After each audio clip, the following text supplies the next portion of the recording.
সম্মানিত কোরিয়ান শিক্ষার্থীবৃন্দ, সবাইকে জানাই আন্তরিক শুভেচ্ছা অভিনন্দন। আশা করছি আল্লাহ তাআলার অশেষ রহমতে সকলেই ভালো রয়েছেন। আজকের ভিডিওর টপিকটা হচ্ছে EPS topic text book lesson 9 মানে অধ্যায় 9-এর যে মন হওয়া বা সংস্কৃতি রয়েছে, সংস্কৃতি সেটা খুব গুরুত্বপূর্ণ। সেটাকে নিয়ে আজকে আলোচনা করব, আপনাদেরকে বুঝিয়ে দেওয়ার চেষ্টা করব। আর সেখান থেকে কী কী প্রশ্ন থাকতে পারে, কোন কোন ওয়ার্ডগুলো খুব গুরুত্বপূর্ণ, আজকের এই ভিডিওতে আমরা পুরোটা বিশ্লেষণ করব এবং আলোচনা করব। আশা করি আপনারা যদি এই ভিডিওটা একটু ধৈর্য সহকারে দেখেন তাহলে আপনাদের অনেক উপকৃত হবে এবং আপনারা এখান থেকে যে কোনো প্রশ্ন আসলে খুব সহজে শূন্যস্থান আসুক বা যে কোনো প্রশ্ন আসুক খুব ইজিলি উত্তর দিতে পারবেন। তো চলুন শুরু করা যাক।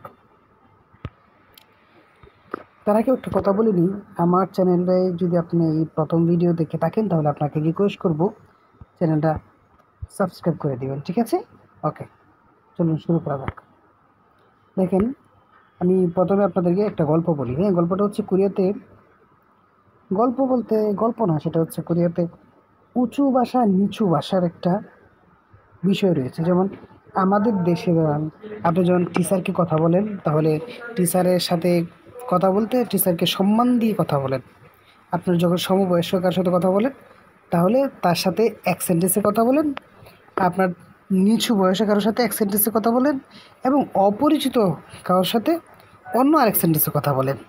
তাহলে এই বিষয়টা কি কোরিয়ান ভাষা, মানে এই অধ্যায়ের মূল বিষয়টা হচ্ছে এটাই, মানে নুপিমাল ভাষা আর একটা হচ্ছে ফানমাল ভাষা। নুপিমাল হচ্ছে উঁচু ভাষা আর ফানমাল হচ্ছে নিচু ভাষা। বুঝতে পারছেন না? ওকে, তাহলে যেটা হচ্ছে আমরা দেখি এখানে প্রথমে যে লাইনটা রয়েছে এটা হচ্ছে নুপিমাল গুয়া এবং ফানমাল। গুয়া অর্থ হচ্ছে, এখানে গুয়া যে শব্দটা, এখানে গুয়া হচ্ছে এবং, গুয়া মানে হচ্ছে এবং, নুপিমাল উঁচু ভাষা আর গুয়া হচ্ছে ফানমাল, ফানমাল হচ্ছে নিচু ভাষা। তাহলে উঁচু ভাষা এবং নিচু ভাষা। ওকে ভাই, বুঝতে পারছেন? এটা খুব ভালোভাবে মুখস্থ করে নেবেন। হ্যাঁ, এটাতে উপরে যে হেডলাইনটা রয়েছে, উপরে হেডলাইনটা দিয়ে প্রশ্ন থাকতে পারে। কীভাবে প্রশ্ন থাকবে আপনাকে বোঝায়, এই পুরো প্যাসেজটা দেওয়া থাকবে, ঠিক আছে? তারপরে অপশন থাকবে 4টা, এই যে যেমন নুপিমাল এবং ফানমাল, এরকম নুপিমাল এবং ফানমাল মানে এইরকম 4টা সেন্টেন্স থাকবে, এই সেন্টেন্সটার ভিতরে থাকবে। হ্যাঁ, এটাকে উত্তর হিসেবে সিলেক্ট করতে হবে। বুঝতে পারছি আমি আপনাদেরকে?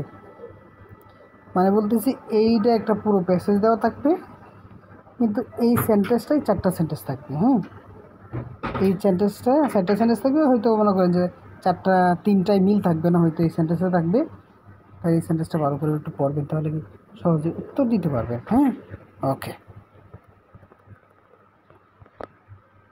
আমরা পরবর্তী অপশনগুলো পড়ি। হ্যাঁ, অপশনগুলো পড়লেই আমি একটু করে বড় করে নিই, তাহলে আমাদের পড়তে সুবিধা হবে। ওকে, প্রথমে দেওয়া আছে এখানে, দেখেন প্রথমে আছে হাঙ্গুগে নুন কোরিয়াতে নুপিমাল গুয়া ফানমালি ফানমালি ইসুমিদা, মানে কোরিয়াতে নুপিমাল ভাষা এবং ফানমাল ভাষা রয়েছে। প্রত্যুং সাধারণত সাচিন বোতা মানে নিজের থেকে, মানে সাচিন বোতা নিজের থেকে, নাইগা মানে বয়সে মানুন বেশি, সারাম গেনুন মানুষের সাথে, নুপিমাল সায়ং হামনিদা, ঠিক আছে? মানে বলতেছে সাধারণত নিজের থেকে বয়সে বেশি মানুষদের সাথে উঁচু ভাষা মানে নুপিমাল ভাষা ব্যবহার করতে হবে। নুপিমাল ভাষা, হ্যাঁ, বুঝতে পারছেন ভাই? নুপিমাল ভাষা ব্যবহার করতে হবে। এই শব্দটা খুব গুরুত্বপূর্ণ, এই শব্দটা ভালো করে মুখস্থ করে নেবেন, ঠিক আছে? মানে কি নিজের থেকে বয়সে বেশি মানুষের সাথে নুপিমাল ভাষা ব্যবহার করতে হবে। হ্যাঁ, ওকে, এরপরে যেটা হচ্ছে কুরেগো এবং নিজের থেকে নাইগা ওরিন, মানে হচ্ছে নাইগা ওরিন হচ্ছে বয়োজ্যেষ্ঠ, মানে যেটা হচ্ছে বয়স্ক ব্যক্তি। হ্যাঁ, বাইজুষ্ট সরি, ওরিন মানে হচ্ছে বাচ্চা, মানে শিশু যেটাকে ওরিন মানে হচ্ছে শিশু। আপনার থেকে ছোট বয়সে যারা বা বাচ্চাদেরকে সাথে আপনি ফানমাল সাইন হামিদা মানে নিচু ভাষা ব্যবহার করবে। ঠিক আছে, আপনার থেকে বয়সে ওরিন, আপনার থেকে বয়সে ওরিন মানে ছোট মানুষদের সাথে ফানমাল ভাষা ব্যবহার করবেন, নিচু ভাষা ব্যবহার করবেন। বুঝতে পারছেন ভাই? শব্দটা পড়ে দিবেন, হ্যাঁ আপনাদের। ওকে, হাজিমান কিন্তু সাজিন বুদা নিজের থেকে নাইগা ওরিয়দো মানে হচ্ছে নিজের থেকে বয়সে কম হলেও, মানে নিজের থেকে বয়সে কম হলেও সৌম মানে হচ্ছে প্রথম, মান্নান সাক্ষাৎ, সারামগে মানুষের সাথে ফিয়ল্লো তেমন, কাক্কাব জি আনুন সারামগে নুপিম্মাল সায়াং হানুন কথামিদা মানে হচ্ছে নিজের থেকে বয়সে কম হলেও যখন প্রথম কোনো মানুষের সাথে আপনি সাক্ষাৎ করবেন, তখন আপনি সেই মানুষের সাথে কী করতে হবে? নুপিম্মাল ভাষা মানে উঁচু ভাষা ব্যবহার করতে হবে। হ্যাঁ ভাই, এটা কিন্তু আমার প্রশ্ন আসছিল। ঠিক আছে, আপনাদের এখান থেকে প্রশ্ন থাকবে, কারণ এই সংস্কৃতিটা খুব 100% গুরুত্বপূর্ণ। 99% দিলেও হবে না। ঠিক আছে, 100%ই গুরুত্ব দিতে হবে। বুঝতে পারছেন ভাই? ওকে, এরপরে লাইনটা দেখি। হানফিয়ন অর্থ হচ্ছে সুবিধা। না, হানফিয়ন অর্থ প্রথমবার। হানফিয়ন সাজিন বুদ্ধা নিজের থেকে নাইগা,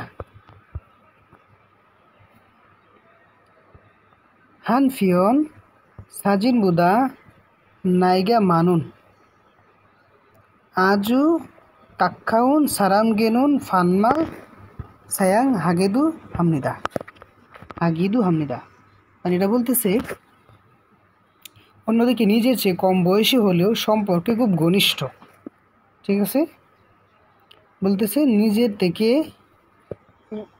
আমি আবার বলি, হানফিয়ন সাজিন বুতা নাইগা মানাদু মানে হানফিয়ন তো ঘনিষ্ঠ, আমি বলছিলাম এটা ঘনিষ্ঠ বা কাছাকাছি। হানফিয়ন বা প্রথমবারের মতো কাছাকাছি মানুষ, নাকি বয়সে বেশি, নিজের থেকে বয়সে বেশি এবং কাছাকাছি মানুষকে ফানমাল সাইন হামিদা ব্যবহার করতে হবে, মানে নিচু ভাষা ব্যবহার করতে হবে। কথাটা আমি বুঝাইতে পারি নাই, আমি আবার বলি।